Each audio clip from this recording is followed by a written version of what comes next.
Hello दोस्तों, स्वागत है आप सभी का स्लीपी क्लासेस में। दोस्तों, मेंस अ डे इनिशिएटिव में आपका एक और बार स्वागत है। हर साल ये इनिशिएटिव आता है, फ्री इनिशिएटिव रहता है जहां पर हम मेंस का एक सवाल हर रोज़ डिस्कस करते हैं।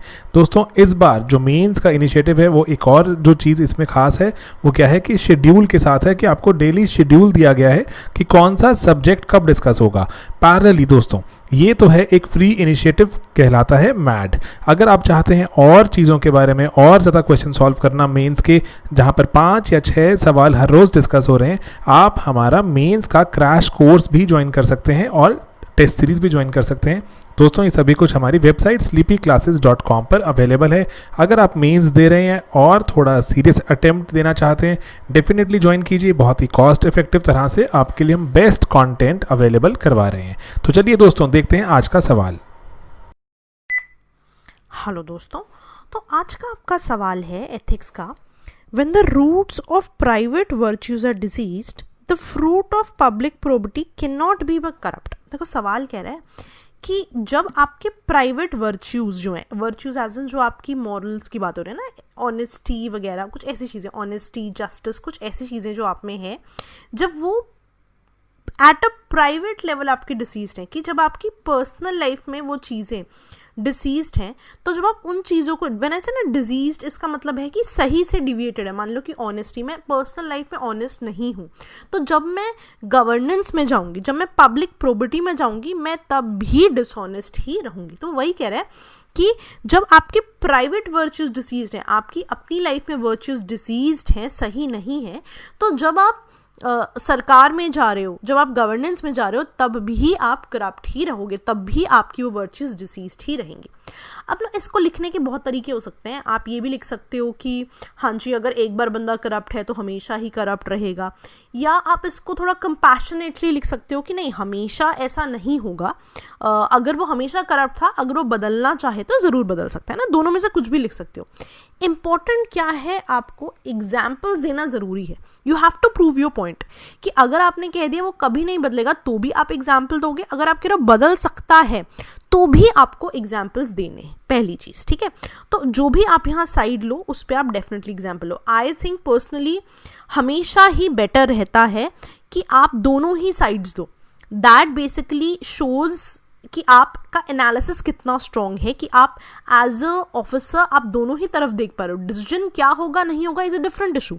डिसीजन मेकिंग तो हम आपकी केस स्टडीज में चेक कर रहे हैं ना, यहाँ पे आपको बस एनालिसिस करना है। तो बेटर क्या होता है, दोनों साइड दो। पहली चीज़ है ना कि एग्जाम्पल हो, दूसरी चीज़ दोनों साइड्स देखने की कोशिश करें, तीसरी चीज़ जो पूछा है उसको डिफाइन ज़रूर करना है। मान लो वर्च्यूज़ की बात हो रही है तो क्वेश्चन डायरेक्टली शुरू नहीं करना, हाँ जी ऐसा होगा तो ऐसा होगा। हमेशा डिफाइन करो कि define virtue, virtue talks about moral excellence. अच्छा, एरिस्टोटल ना बहुत फेमस है वर्च्यूज़ पे, तो बहुत ज़्यादा आपको इसकी ज़रूरत नहीं थी, बट फिर भी मैंने दे दिया ताकि आप इसे कभी आंसर में यूज़ कर सको। एरिस्टोटल कहते हैं वर्च्यूज के भी तरीके होते हैं, 2 टाइप्स होते हैं। कहते हैं कुछ मॉरल वर्च्यूज होती हैं, कुछ आपकी इंटेलेक्चुअल वर्च्यूज होती हैं। ठीक है, मॉरल वर्च्यूज क्या होता है, जिसके हिसाब से आप चल रहे हो, है ना, कि आप जस्टिस में बिलीव करते हो, क्या आप प्रूडेंस में बिलीव करते हो। लेकिन इंटेलेक्चुअल वर्च्यूज क्या होता है, जो इंटेलेक्ट से, जो थॉट्स एसोसिएटेड होती हैं। क्या आप रीजन में बिलीव करते हो, है ना, क्या आप लॉजिक में बिलीव करते हो, कुछ ऐसा। ठीक है, so you don't have to go give everything. ठीक है, maybe you can use it in an answer, but basic definition जरूर देनी है। अब ना यहाँ पे सोचना जरूरी है कि मान लो कि अगर तो मैंने कह दिया कि वर्च्यू एक बार जैसी वैसी ही रहेगी और मैंने एग्जाम्पल दे दिया, that is one way, if you done it it's fine. लेकिन अगर मैं कह रही हूँ कि वर्च्यूज बदली जा सकती हैं, तो मुझे ये भी तो बताना है कि बदल कैसे रही है। तो आप ये डेफिनेटली लिखोगे कि बंदा वर्च्यूज डेवलप कैसे कर रहा है। तो वर्च्यूज, ध्यान रखना, हमेशा ही डेवलप होती हैं through learning and through practice. अगर आप गूगल करोगे, है ना, हमेशा ही उस चीज को गूगल करना जरूरी है, बिकॉज हो सकता है कि आपको लगता है कि ऐसा हो पर एकेडमिकली उसकी डेफिनेशन कुछ और हो। तो अगर आपने एकेडमिकली पढ़ा हो तो ध्यान रखना वर्च्यूज हमेशा ही डेवलप की जाती हैं थ्रू लर्निंग एंड प्रैक्टिस। और एरिस्टोटल तो हमेशा कहता है भाई आपको सेल्फ डिसिप्लिन से ही आप वर्च्यू को लर्न कर सकते हो ना। Aristotle is very important here. Why? कि आप कोई भी टॉपिक दो, कोशिश करो अगर उससे एसोसिएटेड कोई थिंकर है वो चीज़ डेफिनेटली आप दो। कैसे पता लगेगा आपको कौन सा थिंकर है? लॉट ऑफ इट तो we have discussed in a course as well, but usually if I google ना, यू अंडरस्टैंड कि अगर कोई डेफिनेशन में आपने कोई थिंकर कोट किया, जेनेरिक थिंकर है ना, तो ऐसा नहीं है कि मैंने कुछ टिपिकल कोट कर दिया जिसके बारे में सभी को पता हो, जो इससे एसोसिएटेड भी हो, तो डेफिनेटली उनको आपको कोट करना चाहिए, ठीक है। तो अब मैंने यहाँ पे कोट कर दिया कि पर्सन वर्च्यूज कैसे डेवलप करें थ्रू डिसिप्लिन।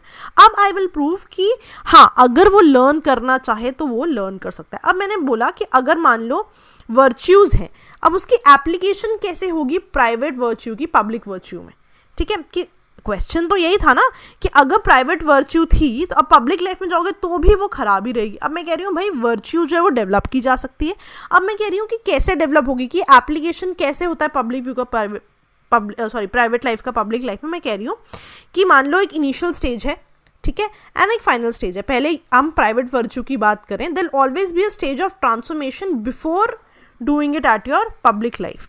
फॉर एग्जाम्पल आप ट्रेनिंग से सीख सकते हो, ठीक है। For example you can try to have a self discipline sort of a thing. For example आप IAS की ट्रेनिंग में जाते हो तो या सिविल सर्विसेज में और किसी भी सर्विसेज में जो ट्रेनिंग में जाते हैं, they teach you something, right. So there will be always be an intermediate stage कि जो आपका आइडिया है कि जब आप प्राइवेट से पब्लिक लाइफ में जा रहे हो, बीच में हमेशा ही एक इंटरमीडिएट स्टेज होगी which could be your stage of transformation, ठीक है। कि यहाँ पे आप चाहो तो ट्रांसफॉर्म हो सकते हो, चाहो तो नहीं, ठीक है। तो वही कह रहा है कि इंटरमीडिएट स्टेज डिसाइड करती है कि आप फाइनल स्टेज पे जब पहुंचोगे, क्या आप अपनी प्राइवेट वर्च्यू को वैसा का वैसा यूज करोगे या उसको बदलोगे। फॉर एग्जाम्पल अगर एक बंदा डिसाइड करता है कि भाई he learn and practice good virtue, या वो ट्रेन कर दिया जाए, तो डेफिनेटली उसको पब्लिक प्रोबर्टी में हमेशा ही पब्लिक वर्च्यू खराब नहीं होगी, ही कैन डेवलप दिस, ठीक है। लेकिन अगर ना करना चाहे, इंटरमीडिएट स्टेज पर ट्रांसफॉर्म ना करना चाहे, तो इट्स ओके, ठीक है, then it will always be corrupt, ठीक है। तो कुछ ऐसा आपको आंसर लिखना चाहिए। एग्जाम्पल बहुत इंपॉर्टेंट है।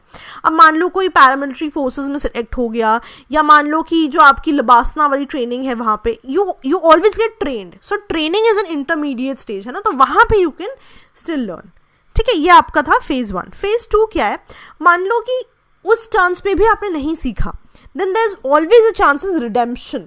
कैसे, कि मान लो एक्सपीरियंस से भी तो बंदा गेन कर रहा है। तो मान लो कि आपने प्राइवेट लाइफ पे आए, आपने इंटरमीडिएट पर डिसाइड किया भाई I don't want to change, then you came into probity, ठीक है, आप गवर्नेंस में आ गए। Eventually you learned due to experiences gain. So एक और हम इसमें स्टेज आज कर सकते हैं कि चांसेस है रिडेम्पशन भी तो होंगे, ठीक है, कि मैन अपने एक्सपीरियंसेस से भी तो सीख सकता है। फॉर एग्जाम्पल, अब इसका भी एग्जाम्पल देना जरूरी है कि मान लो कि आपने कोई एक्ट किया एज IAS ऑफिसर, वो गलत था, फिर आपको फाइन कर दिया गया, एंड देन क्योंकि आपको फाइन किया, आपको एक्सपीरियंस मिला, तो you got a chance in redemption, and then you try to be better at the public probity, that is also possible, ठीक है। तो हमेशा ही ना कुछ पॉजिटिव नोट पे लिखने की कोशिश करनी चाहिए कि मान लो कि अगर आपको लग रहा है नहीं कभी चेंज हो ही नहीं सकता, that's a good way to write, if you can prove it well and good, लेकिन कोशिश करो कि दोनों तरफ दी जाए, हमेशा उसको चांस दिया जाए कि वो कुछ पॉजिटिव करे।